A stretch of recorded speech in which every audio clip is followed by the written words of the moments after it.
evening, everyone. I hope you're all having a fantastic day. I just wanted to get on and talk about this because it kind of ties into what I'm hearing as a response to the disappointment that came up around Mother's Day. And, here's the thing, like a lot of people will say, every year I ask for, X, Y, and Z, and I'm very specific about what I want. So, it's not like they could say they didn't know what I wanted, or, that I'm so mysterious. It's like I told them exactly what I wanted and they still didn't even get that. And so, these are fairly obvious wins and they're not taking them, right? So it's like, what's going on there? Or, basically there's a whole industry around, selling things geared towards, pleasing the mothers in your life, right? So there's all kinds of ads that'll pop up and, things that'll, make themselves known as mother-pleasing gifts, right? And, you'd have to be living in a cave to not know that, most mothers would enjoy some time to themselves, to be pampered. Most mothers would enjoy a day where they're treated like the queen and they don't have to do anything. Most women or people would be happy to, get a foot rub or have a meal cooked for them or any number of little gestures. And that's how low the bar has gotten, to the point where these are little gestures that could be huge if the person that they're married to just did them, right? And yet, and that's really sad though, that these little things that we should be doing for each other as ways of showing how much we care for each other on a daily basis have become a gift that is only really, something you give maybe twice a year, right? Like, so Mother's Day and her birthday. And so the bar is really low. And there's, all kinds of information out there. There's a Google thing that you can use where you could just type in or ask, hey, what would make a great Mother's Day? If you really didn't know the person in your life, right? You really don't know your spouse, who's the mother of your children, right? And that's the thing. So if you really don't know that person, then whatever gift you get is going to be kind of impersonal. But don't get me wrong, you still should have got it. You still should have got it. You should have got the day spa. You should have got the gift card to Amazon or whatever other thing you were thinking of giving her and didn't bother. You still should have done that. Because something's better than nothing, right? And then follow it with sincere appreciation. Follow it with words and deeds throughout the day that show you care, i.e. pay attention to her, listen to her when she's talking, do little things around the house to make her life easier, take the kids out for the day. Those are all low-cost things that you could do to show how much you love the woman in your life who gave you children, right? So obviously I'm talking to any men who are married to women in this video.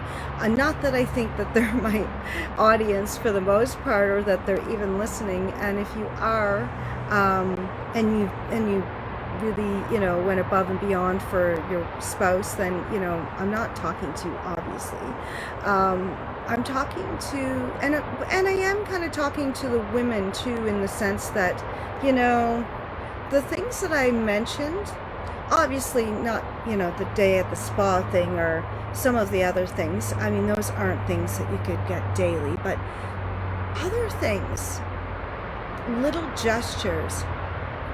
And, if you learn your partner's love language and you get to know the things that make them feel cherished and nourished, and you know that because they'll tell you, right?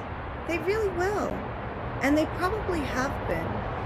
You've been telling them all along how to please you, right? I know you have.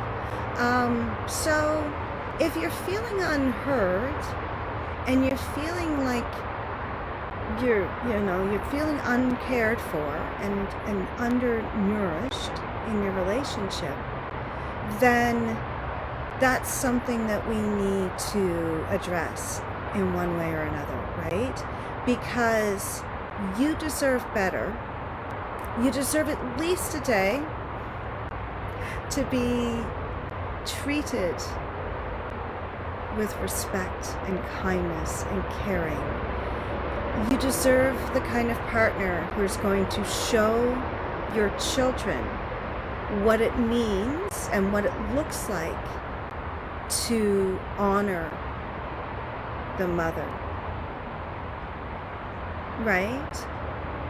And I get it that there's complicated relationships that us adults might have with our own parents, and maybe that's something they need to deal with, if that's what's stopping them from showing you, especially on Mother's Day, in front of your children, how much a mother should be, cherished, then, yeah, so that's something that needs to be addressed.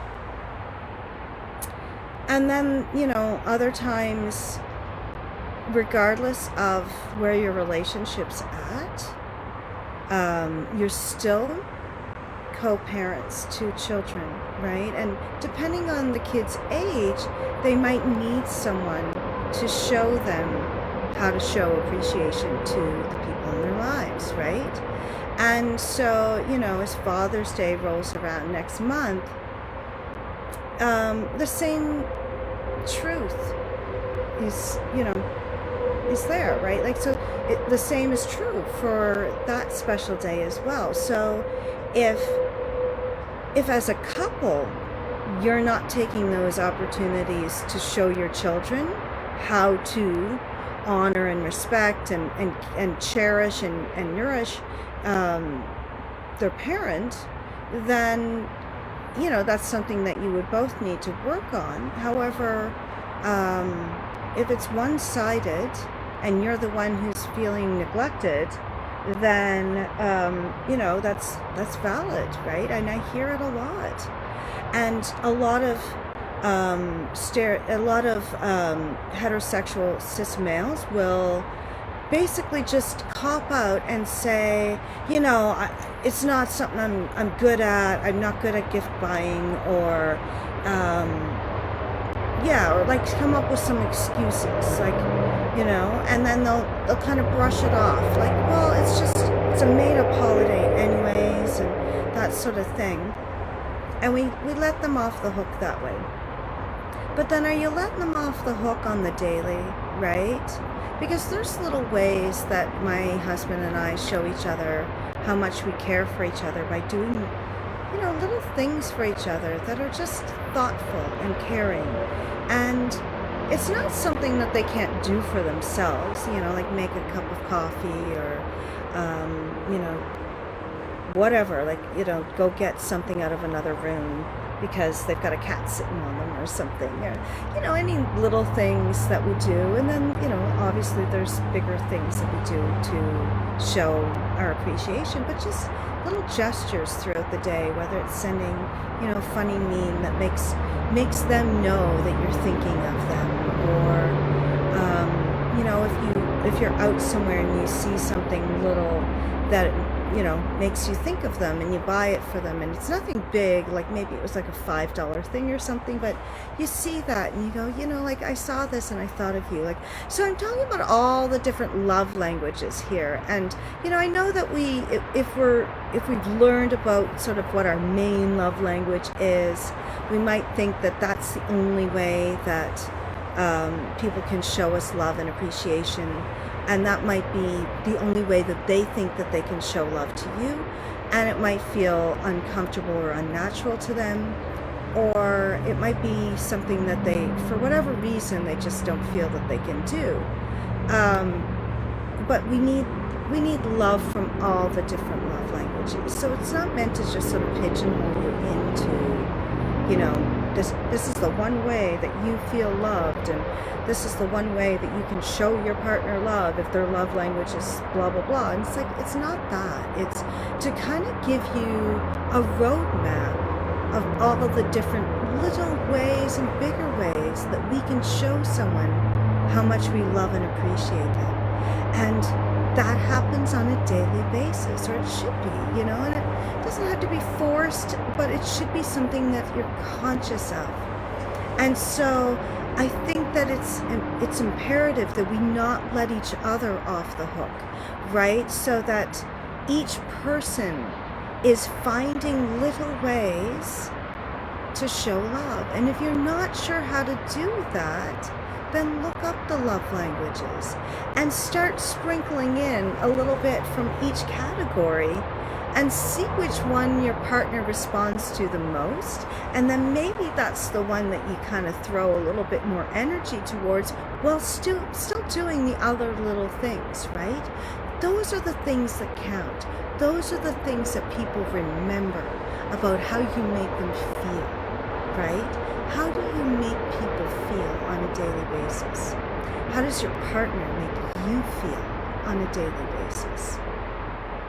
And if the answer is, you know, terrible, crappy, unheard, unworthy, unloved, if it's any of those things, then we need to have a talk, right? We need to sit down and have a talk, because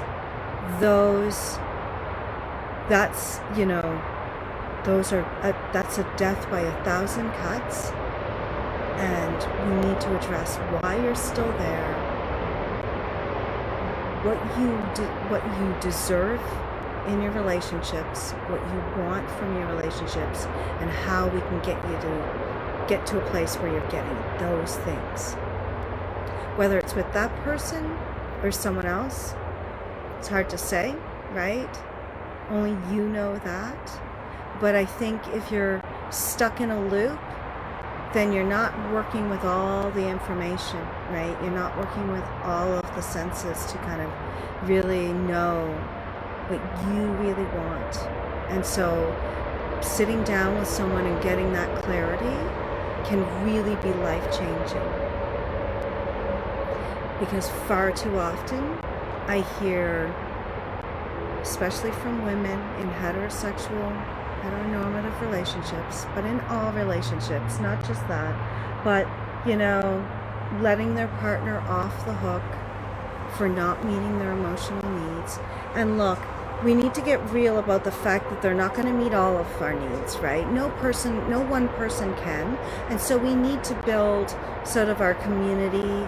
We need to have relationships outside of our romantic relationship that fulfills some of those needs, but we need them to engage, right? And if they're not willing to engage, then we need to ask ourselves, why are we still here? Why are we staying in a situation that's not meeting our basic core needs? So I'm going to leave you with those thoughts. Love to hear from you. If you don't feel comfortable commenting in a public way, feel free to private message me. We can have a little chat. But just know that you're not alone. There's a lot of people out there who are feeling really neglected in their relationships, and we can work with that, right? We can change that for you. So thank you for joining me. Namaste.